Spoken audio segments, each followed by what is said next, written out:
பொதுவாகவே நாம் சமைக்கிற காய்கறிகள் நம்ம உடம்புக்கு ரொம்ப ஏற்றதாக இருக்கணும், நல்லதாக இருக்கணும். நம்ம ஸ்கின்னுக்கு அலர்ஜியை ஏற்படுத்தக்கூடாது. ஸ்கின்னில் நமக்கு நீர்ச்சத்தை கொடுக்குறதா இருக்கணும், சக்தியை கொடுக்குறதா இருக்கணும். அப்படிப்பட்ட காய்களை தான் நம்ம தேர்ந்தெடுத்து டெய்லி நம்ம சமைச்சிக்கிட்டு இருப்போம்.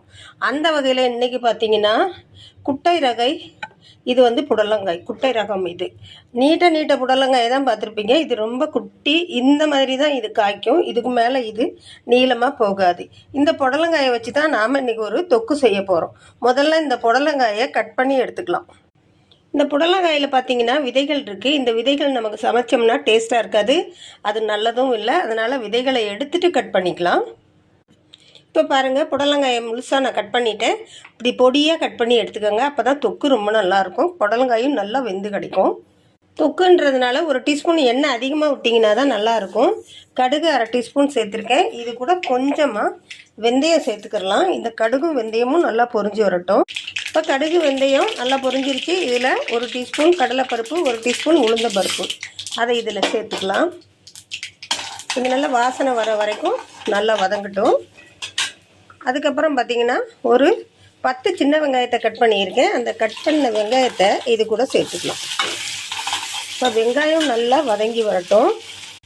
வெங்காயத்து கூடவே ஒரு 6 பல் பூண்டு கட் பண்ணி வச்சுருக்கேன், அதை சேர்த்துக்கலாம்.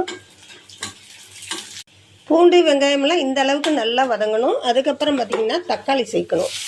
2 தக்காளி, நல்ல பழுத்த தக்காளியாக சேர்த்துக்கோங்க.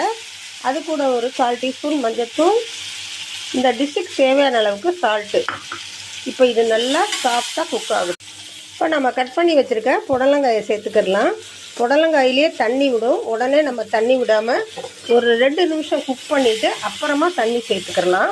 இந்த டிஷ்ஷுக்கு தேவையான மசாலாக்களை சேர்த்துடலாம். இது காஷ்மீரி சில்லி பவுடர் 1 டீஸ்பூன், மல்லித்தூள் 1 டீஸ்பூன், ஜீரகத்தூள் 1/2 டீஸ்பூன், குழம்பு மிளகாய்த்தூள் 1 டீஸ்பூன், 1/2 டீஸ்பூன் வெறும் மிளகாய்த்தூள், சிவப்பு மிளகாய்த்தூள். இப்போ இதில் சேர்த்துடலாம். சேர்த்துட்டு கலந்து விட்டுட்டு தண்ணி சேர்த்துடலாம். இப்போ தேவையான அளவுக்கு தண்ணி சேர்த்துடலாம். தண்ணி சேர்த்துட்டு கருவேப்பிலையும் சேர்த்துட்டு ஒரு 7 நிமிஷம் மூடி வச்சு இறக்கணும்னா சூப்பரான புடலங்காய் தொக்கு ரெடிங்க. இந்த தொக்குக்கு ஒரு நெல்லிக்காய் அளவு புளி போட்டிங்கன்னா தான் டேஸ்ட்டாக இருக்கும். அதோட கூட கடுகு ஒரு 1/4 டீஸ்பூன், வெந்தயம் சிறிதளவு, அதை பொடி பண்ணி இதில் போட்டுருங்க. மனமும் சுவையும் அட்டகாசமாக இருக்கும். பார்க்கும்போது இப்போ உங்களுக்கு சாப்பிட்ணுன்னு தோணுதில்ல. எண்ணெயெல்லாம் பிரிஞ்சு எவ்வளோ அழகாக ரொம்ப டேஸ்ட்டாக இருக்குங்க. ஒரு வித்தியாசமான ரெசிபி பரிமாறலாம். நான் சாப்பிட்டுட்டே உங்ககிட்ட பேசிகிட்டு இருக்கேன். இந்த வீடியோ பிடிச்சிருந்துச்சுன்னா லைக் பண்ணுங்கள், சப்ஸ்கிரைப் பண்ணுங்கள், உங்கள் ஃபேமிலி ஃப்ரெண்ட்ஸுக்கெல்லாம்